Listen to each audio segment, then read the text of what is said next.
اگه تو هم مثل من یا خیلی از دیزاینرهای دیگه به یه بن‌بست ذهنی رسیدی و انگار داری یواش یواش اون ذهنیت خلاقت رو از دست میدی، برای کار بعدیت ایده خاصی نداری که بتونی دیزاینش بکنی، تا انتهای این ویدیو ما رو همراهی بکن.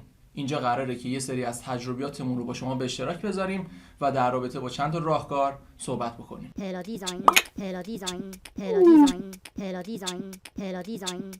سلام، ارادت، ماچ به یکتون و امیدوارم که حالتون خوب و عالی باشه. خیلی خوش اومدیم به این ویدیو. سلام به روی ماهتون، وقتتون بخیر، خوش اومدید به این ویدیو. قبل از هر چیز ازتون میخوام که کانال یوتیوب ما رو سابسکرایب بکنید، اون دکمه زنگوله رو بزنید که اگه ویدیو جدید آپلود شد از طریق نوتیف بهتون اطلاع داده بشه و اگه لایک و کامنت هم بکنید که دمتون گرم. تو این ویدیو قراره که در رابطه با یکی از مهمترین موضوعات صحبت بکنیم. اگر یادتون باشه توی ویدیو قبلی هم به این نکته اشاره کردیم که هر چیزی از ذهنیت، ذهن و خلاقیت و ایده پردازی یه دیزاینر شروع میشه. اون دیزاینر اگر بتونه خوب ایده پردازی بکنه، ایده های خوبی رو روی دیزاینش پیاده سازی بکنه، قاعدتاً دیزاینر خوبی شمرده میشه و روز به روز میتونه این ذهنیت خلاق رو تقویت بکنه و دیزاین هاش رو هم رو به جلو و رو به پیشرفت به چشم مخاطبش برسونه. اما یه چیزی هولوش 1-2 ساله که ما یه ترکیب 2 کلمه‌ای رو داریم می‌بینیم که توی سوشال مدیاهای مختلف، وبسایت‌های مختلف، بلاگ‌های مختلف داره در موردش صحبت میشه و یه مقدار انگار باعث شده که هوش طبیعی و ذهنیت خلاق یادمون بره، بهش کم لطفی بشه. اونم چیزی نیست جز هوش مصنوعی. یه جوراییه که فکر کنم اغلب افرادی که دارن این ویدیو رو تماشا میکنن یا حتی خود حسین با من توافق نظر دارید که یواش یواش داره کم لطفی میشه به این هوش طبیعی ما و ذهنیتی که میتونه خیلی خیلی خلاق‌تر از این صحبت‌ها باشه، خیلی خیلی بیشتر از اینا بتونیم ازش کمک بگیریم و این شاید خیلی روال مناسبی نباشه برای ما دیزاینرها. ببین حسین، کسی منکر قدرت و اون کاربردهای هوش مصنوعی نیست.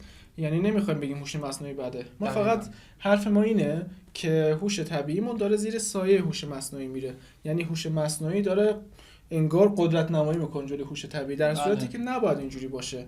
نباید هیچ موقع به ذهنیت، هوش طبیعیمون، خلاقیت خودمون بی‌توجهی بکنیم، در صورتی که من میبینم این روند رو که داره اینجوری پیش میره.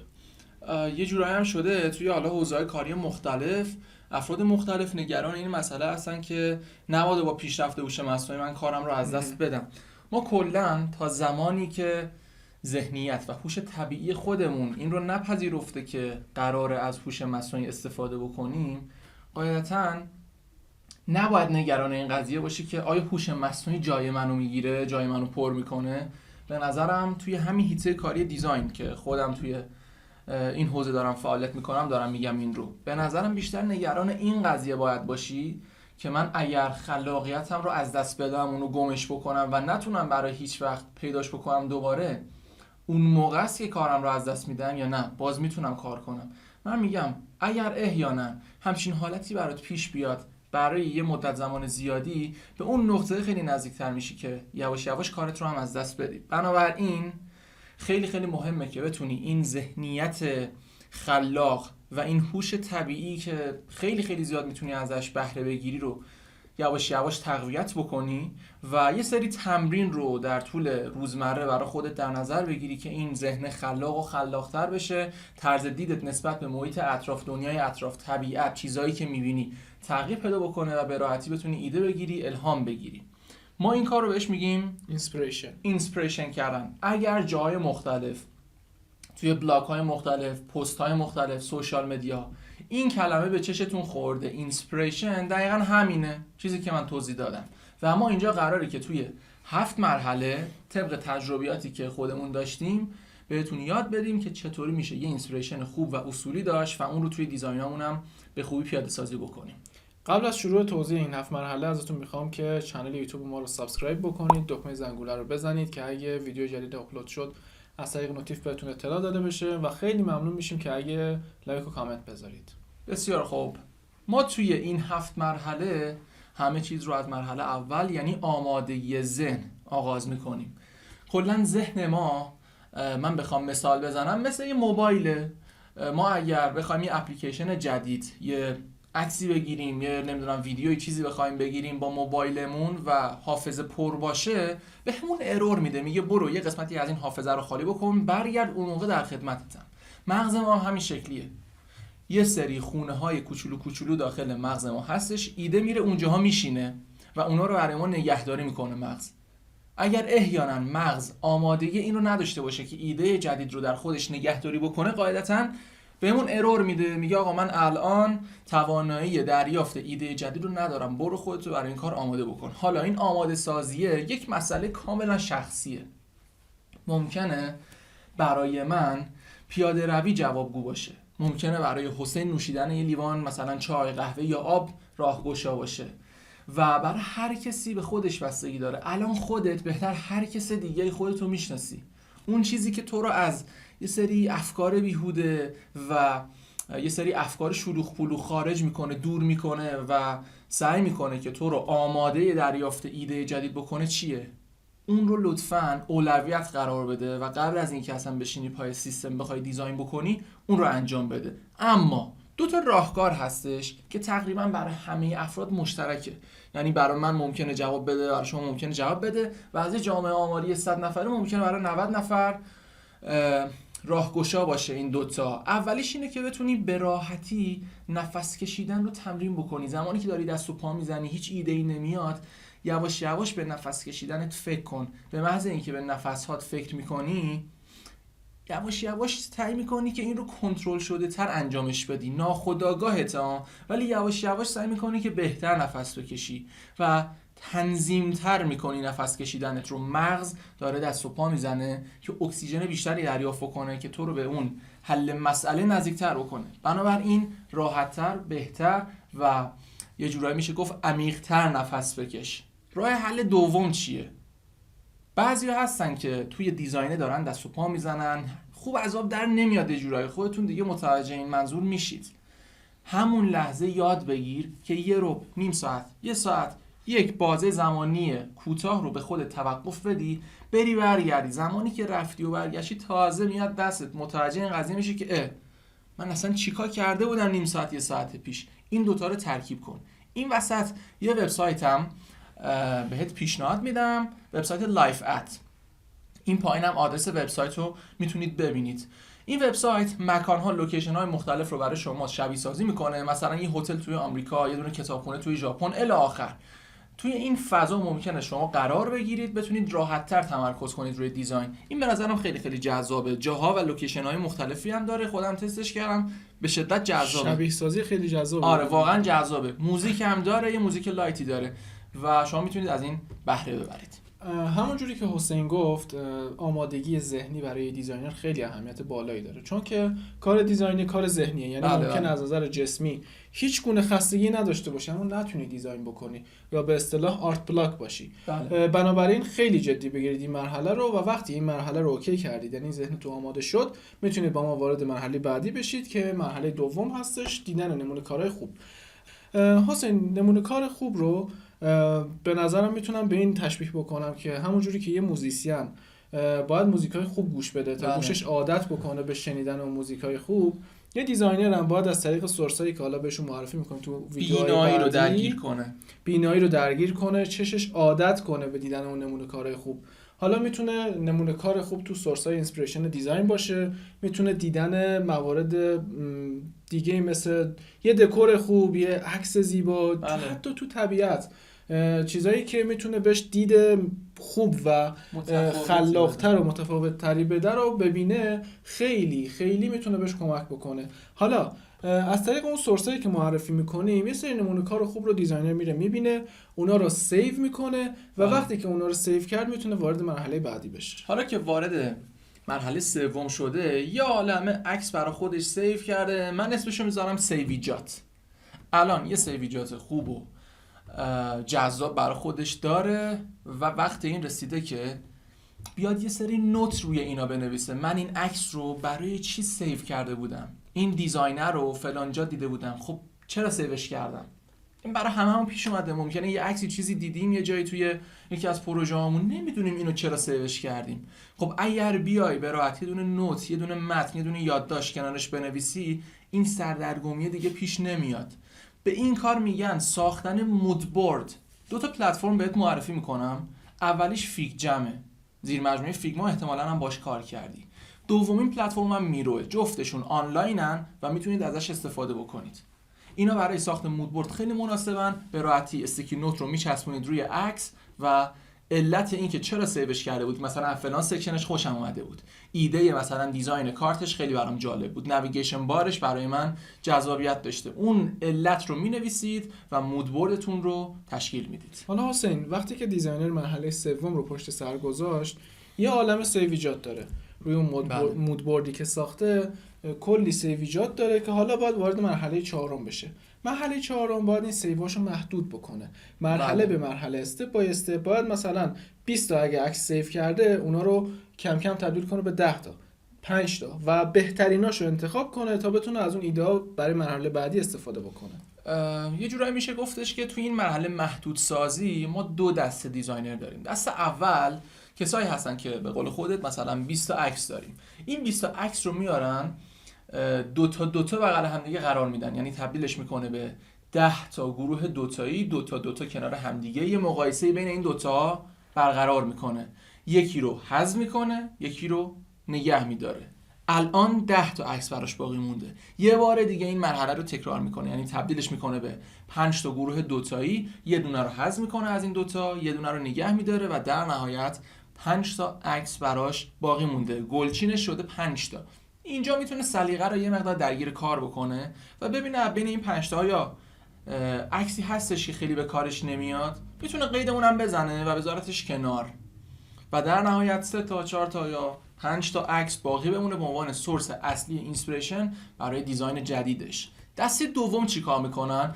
دسته دوم یه جورایی دیدشون خیلی کلی‌تر و سلیقه‌ای‌تره نسبت به قضیه. میان کل این 20 تا عکس رو در نظر میگیرن و این یکی رو حذف میکنه. چرا؟ احساس میکنه به درد این دیزاینش نمیخوره. این یکی رو حذف میکنه، سلیقه‌اش نیست. این یکی رو حذف میکنه، میگه اینو نگه می‌دارم برای دیزاین بعدیم، اونجا ازش استفاده میکنن. این یکی رو حذف میکنه، میگه این با بقیه ایده‌ای که جمع کرده بودم خیلی یکپارچگی نداره و دائما دیدش کلی و سلیقه نسبت به این 20 تا. یواش یواش رسید به 10 تا، حالا 5 تا. دوباره سلیقه رو درگیر کار میکنه، اگر تونست این 5 تا رو کاهش میده، قید یکی دو تا رو میزنه، یا اینکه نه همون 5 تا رو نگه میداره به عنوان سورس اصلی. یه چیزی من اضافه کنم اینه که دیزاینر تو این مرحله باید خیلی کمالگرایش رو پایین بیاره، یعنی بتونه قید یه سری از سیو هایی که داره رو بزنه، بتونه راحت ازشون بگذره، نه اگه که نه الا بالله این باید باشه، اینو من دوست دارم باید باشه، نه اینجور چیزایی ما تو دیزاین نداریم، باید خیلی منعطف‌تر برخورد کنیم. این قضیه به قوه حل مسئله و قوه تصمیم گیریت خیلی زیاد کمک میکنه. بنابراین هر چقدر راحت تر بتونی قید دیزاین هایی که حالا نظرت روش نیست قیدشون رو بزنی، یواش یواش تمرین میشه برای تقویت این دوتا قوه. اما میرسیم به مرحله 5 و 6. چرا دارم میگم 5 و 6؟ این دوتا جفتشون تمرینن. ما الان 4 تا مرحله رو پشت سر گذاشتیم، این 4 تا رو باید یه جوری تمرین بکنیم. 5 و 6 رو قراره که اینجا جفتش رو به عنوان تمرین در نظر بگیریم. مرحله 5 هستش تمرین ترکیب کردن. حالا ما چیا رو میتونیم با هم دیگه ترکیب کنیم؟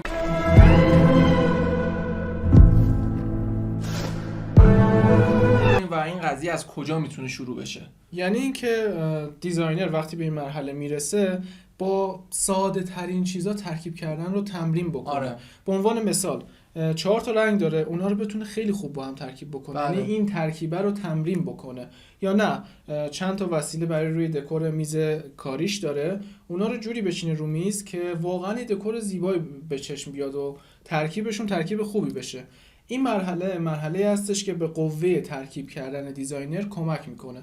حالا تو مرحله 6 که باز اونم تمرین کردنه، دیزاینر از این مهارتی که به دست آورد تو ترکیب کردن در فضای دیجیتالی و روی لپتاپش استفاده میکنه. همینطوره. زمانی که میاد روی سیستم باید این رو یاد بگیره که من حالا یه سری شیپ هندسی دارم، تکست دارم، آیکون دارم، المان‌های مختلف رو دارم و سعی بکنه که اونا رو یه جوری کنار همدیگه بچینه که در نهایت المان‌های دیزاینی و کامپوننت‌های دیزاینی رو به خوبی دیزاین بکنه. المان‌ها و کامپوننت‌های دیزاینی یعنی چی؟ خب ما هدر مثلا داریم، ما منو داریم، باتن ها یا همون دکمه ها رو داریم، تول بار داریم، نویگیشن بار داریم و الی آخر ما باید بتونیم تک تک اینها رو دیزاین بکنیم و به عنوان تمرین هم اینها رو دیزاین بکنیم.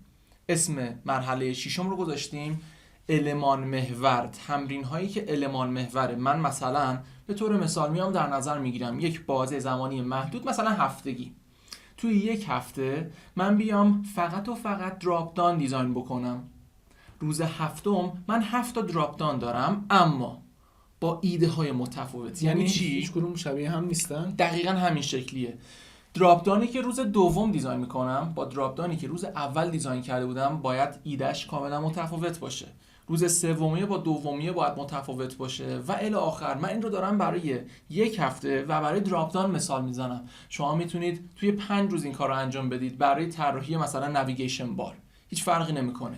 یواش یواش باید یاد بگیری که این المان های دیزاینی و این کامپوننت های دیزاینی رو اینطوری تک به تک جدا از اون دیزاین نهاییت دیزاینشون بکنی و در نهایت حالا بیای روی مرحله هفتم اونجا اینا رو کنار هم دیگه قرار بدی. یعنی وقتی که ما ترکیب کردن رو تمرین کردیم، ایده هامون رو با هم ترکیبشون رو تمرین کردیم، حالا بیایم کار رو جدی کنیم و اون ایده ها رو روی دیزاین اصلیمون با هم ترکیب کنیم.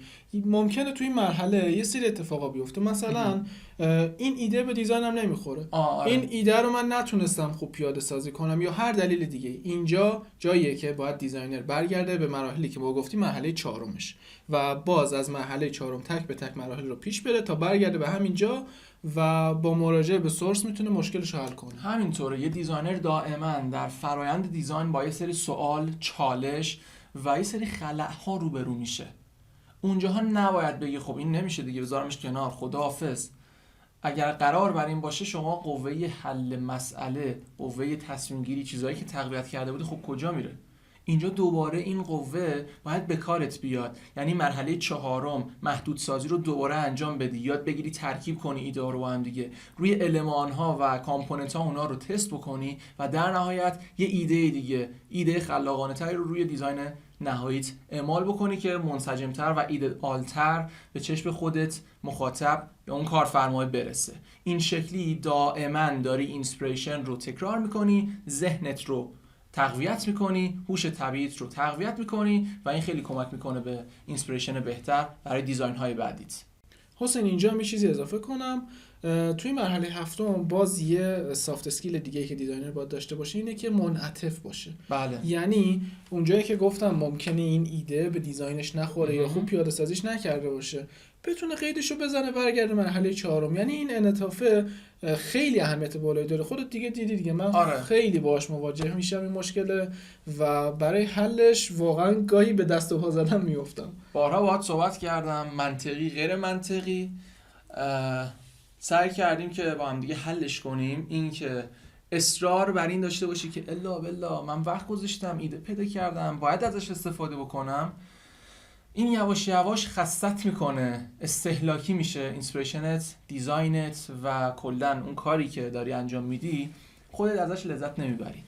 و خدا رو شکر که الان وضعیت خیلی بهتر شده، راحت‌تر میتونی اون تصمیم گیری رو داشته باشی، راحت‌تر میتونی اون انعطاف رو توی دیزاینت به کار ببری. و من دوست دارم که کسایی که این ویدیو رو میبینن و از این 7 مرحله میخوان استفاده بکنن اینا به کارشون بیاد، درگیر همچین مسائلی نشن و یواش یواش تقویت ذهن و هوش طبیعیشون به بهترین شکل ممکن و روزانه اتفاق بیفته. شما ممکنه که یه روز دیزاین نکنی، هیچ ایرادی نداره، ولی اون روز باید اینسپیریشن بکنی.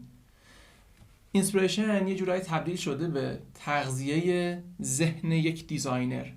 نباید اینو ترکش بکنی، هر روز باید غذا بهش بدی، یه تغذیه‌ای داشته باشه، تقویت بشه و این تبدیل بشه به تمرین روزانه. ما کارهای شما رو با اینسپیریشن خوب و قوی ببینیم، با ایده های قوی کاراتون رو ببینیم و در نهایت کیف کنیم. امیدوارم که این 7 مرحله به دردتون خورده باشه، اینسپیریشن رو خیلی جدی تر بگیرید و دیزاین‌های خلاقانه تری ازتون ببینیم. یادتون نره چنل یوتیوب ما رو سابسکرایب بکنید، دکمه زنگوله رو بزنید که اگه ویدیو جدید آپلود شد، کار جدیدی کردیم از طریق نوتیف بهتون اطلاع داده بشه. لایک و کامنت هم اگه بذارید خیلی ممنون میشیم ازتون. دمتون گرم، مرسی که وقت با ارزشتون در اختیار ما قرار دادید. خدا نگهدار. خب منم تشکر میکنم و مرسی که ما رو تا اینجا همراهی کردید. فعلا خدا نگهدار.